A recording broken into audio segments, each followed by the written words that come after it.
This year, violence has forced another 3,000 people from their homes in the province of Ituri, where the Allied Democratic Forces, affiliated to ISIL, have carried out a series of massacres in the past 2 years.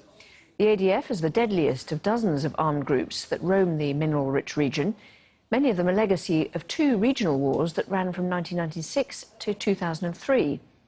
In May, President Felix Tshisekedi put Ituri and neighbouring North Kivu under a state of siege to try to stop the violence, replacing civilian authorities with the army and police officers. Despite this, more than 400 people have been killed by the ADF in the region since the state of siege was announced. Catherine Sawyer reports from a camp for displaced people in Ituri's capital, Bunia. Kizinkiko Joseph and his family have been in this camp for displaced people in Bunia in Ituri province since May. Their village is at the border with Beni territory in neighboring North Kivu. It's where one of the most feared armed groups, called Allied Democratic Forces or ADF, has been attacking villages. ADF have been fighting with government forces. The troops retreated, then the rebels started attacking us, so we also fled. The government declared a state of emergency in May, effectively placing Ituri and North Kivu under military rule to counter the rebels. But it has been a struggle. Since we've been here, a convoy of civilian vehicles escorted by the army was ambushed by ADF. Several people were killed and others are missing. Dozens of vehicles were burned and the military escorts have now been suspended.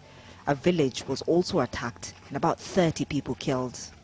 This camp was set up 2 years ago, but it is increasingly receiving more and more people from areas that were not previously caught up in the conflict. It is one of many IDP camps scattered across this province, hosting thousands of IDPs who continue to flee from this conflict. The new presence of ADF in some parts of Ituri further complicates an ethnic-fueled conflict that's gone on for decades, mainly between Lendu farmers and Hema herders. More than 1,000 people, mostly Hemas, have been killed since 2017 and close to 2 million people displaced. The total needs for the DRC were estimated at $1.98 billion, which is nearly $2 billion.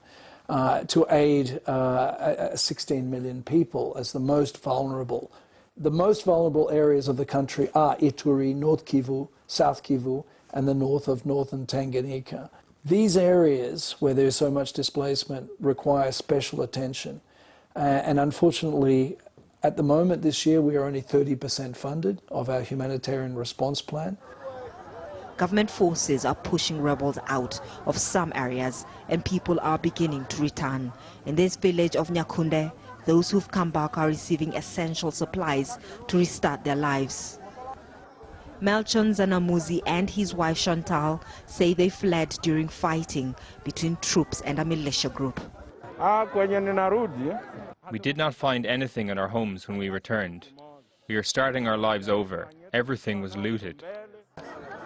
Military victories like this one in Nyakunde are boosting the morale of soldiers as well as the confidence of those they are here to protect. But some here say the successes are too few and quite far apart.